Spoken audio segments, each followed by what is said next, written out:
It's a good day to have a good day. Hello, everybody. My name's Cece Ray. Thanks for joining me here at Break the Dish, where we break the news and dish out the tea. How are you, my breakers? Everybody getting ready for Christmas? Oh my God, it's only like a couple days away. Less than a week. Holy crap. I think I might be in a little bit of trouble. I haven't wrapped one present.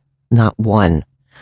But my girls are home from college, which I absolutely love. When I hear all the laughter in the house, it is music to my ears. You probably know what I'm talking about, though. But we are getting ready to recap The Real Housewives of Beverly Hills, Season 16, Episode 3. Let's have a little chat about this, shall we? I am so irritated with this show this year. I mean, I really am. I feel like all the scenes are forced. It's not real. Number one, like, why are we not talking about Erica Jane's lawsuits? Please tell me. I mean, all we've talked about so far is Tom Girardi. He was sentenced to 6 or 7 years in prison. And, that scene between Erica and Sutton, like, Sutton's like, he's going to die in prison. Yeah, babe, I know. And she's like wondering if she can, like, she go see him for closure. Closure? Girl, you've got several lawsuits coming up the pike here. I mean, there is a $24 million fraud adjustment enrichment lawsuit. She also has a $25 million bankruptcy trustee lawsuit. There's also a lawsuit against her from Marco Marco. Remember that designer? I think that's for $300,000. Hello? Why aren't we talking about this? Everybody's acting like it's over. The only thing she's thinking about is maybe closure with Tom. Should she go see him or not? Mm-mm. I'm not buying it. Sorry. Just not buying it. The other thing that is really irritating me, Kyle Richards, you need to leave the show if you're not going to show what's really going on in your life. Like, seriously, at this point. I am so irritated. While your daughters are talking about their father in his hoe era, all because, he's been photographed with a couple girls. I mean, you had a full-blown relationship with Morgan Wade, which, by the way, was on the show originally. Oh, and yeah, that's right. She is a public figure because she's a country singer. Hello? I'm pretty sure she's not scared of the cameras. You had this full-blown relationship where, you were photographed at her concerts, photographed cozying up, like taking vacations all around the world. You even took her to family events. Really?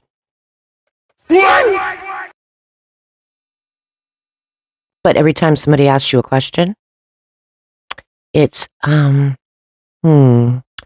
yeah, it's complicated. You know what's complicated? You being on the show, because it's frustrating everyone. I think it's frustrating your cast members, and it's definitely frustrating all the viewers. Like, seriously. Show what's on your life because you're on a reality television show, or get off. It's that simple. Anyway, that's just my opinion. But we are getting ready to recap The Real Housewives of Beverly Hills. But before we do, you know what to do. Make sure you like, subscribe, hit that notification bell, because here we break the dish.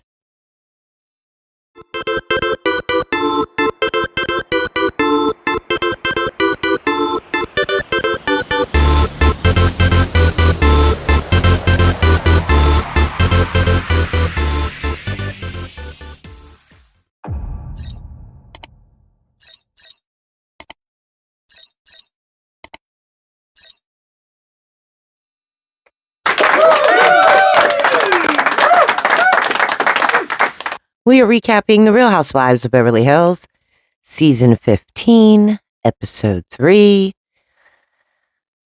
Like I said before, I'm a little irritated watching this, to be quite honest. But this episode starts off on a nice, light note. Bose is planning this event. It's a kind of like speed dating party because she realizes that almost everyone in the group is single. So she gets in a Rolodex and she searches out men that she thinks might be compatible with these women or have traits that they're looking for. And so she's having a speed dating party. Well, let me tell you something. When each one arrives at the party, this was Dorit, Rachel, Sutton, and Erica Jane, okay? They're all wearing black. I'm not joking. They are all wearing black. They did look like they just came back from a funeral. I mean, in actuality, they kind of look like they had been run over by a train, to be honest. And even Sutton said, we look like we came from a witches convention. But so, they all arrive and they're getting cocktails and Dorit she's very charming, really. I mean, she's talking to each of the men and, kind of like in a little flirtatious way, not too much. She's acting like she's really interested in what they're saying.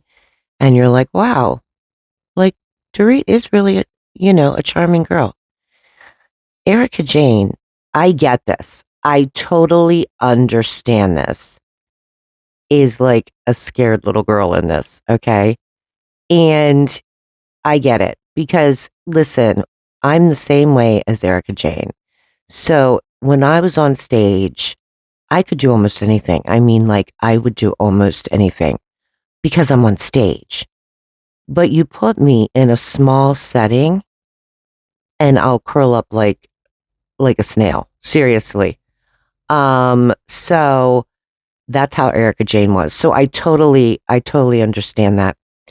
Sutton, she's just going along with the flow, and so's Kyle. And they're just talking to all the different men. And so Bose, they all come out. I guess it's over, and they're all sitting down. And first, Erica pulls Dorit away. And she's like, I want to talk to you for a minute. Let's come over here. We're, away from everyone. And while they sit down, Sutton is passing by and Dorit says, Sutton, do you want to sit here next to me? And she's like, is it okay? And she's like, yeah, of course. And Erica Jane is like, I just want to know what's going on with PK. Did the kids actually wind up in Florida? And Dorit's like, yeah, they did go to Florida. They're having the best time.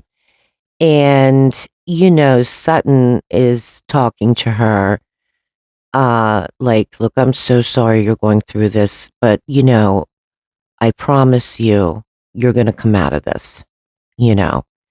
And Dorit is really like, wow, she's actually talking from the heart. I appreciate it. So we're seeing here that maybe this estranged relationship between the two of them might be on the mend. Okay.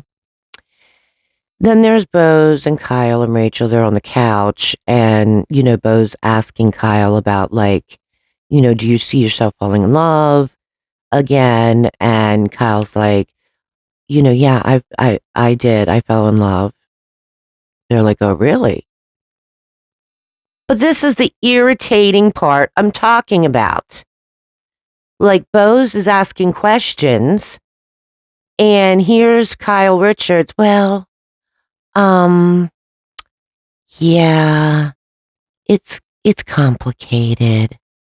Um, yeah, well, it's so frustrating. Just answer the damn question, lady. That's all you got to do. Just come out with it. Just say, hey, I fell in love with Morgan Wade. We traveled around the world together. I, you know, I fell in love with her. I took her to family events. And apparently, allegedly, let's put it that way, they're not seeing each other because of the show. Now, the after show, or not the after show, Watch What Happens Live, Dorit kind of spilled the beans a little bit. And she was like, well, they broke up while they're filming. So is that the case? I don't know. But she's skirting around it, won't even say her name. Like, girl, you brought her on the show initially anyway.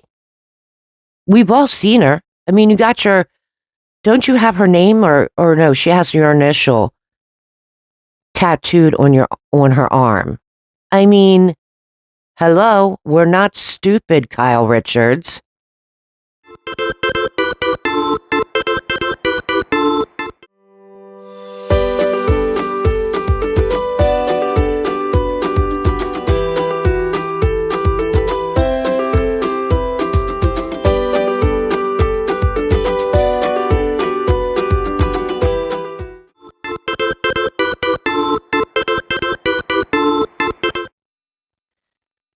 So the next scene, we're getting a little bit more into Amanda Francis, you know, the newest housewife.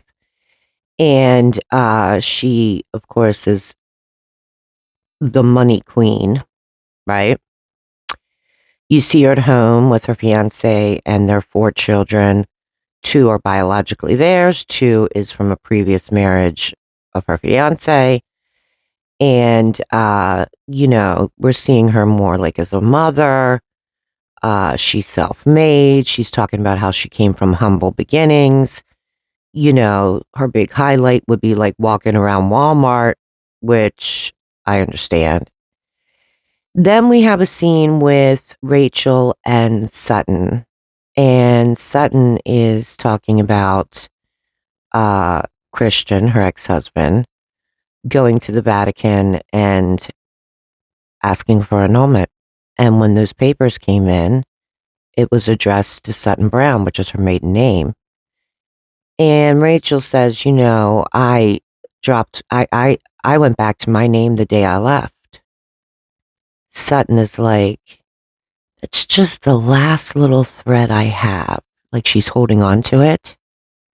But in her confessional, this was very telling. She says, I always thought that Christian would come back to me. She always thought that they would get back together. And it's kind of sad, you know, it also explains a lot about Sutton. You know what I mean? Like, that's the first time she's really shown uh, how much she still loved her husband. It's really sad, but hopefully she'll work through it. And then we have a scene where it's Bose, Amanda, and Dorit. Okay, they're sitting in this restaurant. And basically, you know, they're talking to Dorit, and Dorit's saying like she doesn't know any of the finances, like because he always took care of it all. And Amanda's like, you know, well, what about retirement savings? Dorit's like, I don't think there is a retirement savings. And Bose is like, can you, Amanda, you know, since you're apparently the money expert, can you give her some, you know, advice of what she should do, steps she should take, you know what I mean, to get through this? Well, Amanda gives her advice. But the advice she gave was like crazy.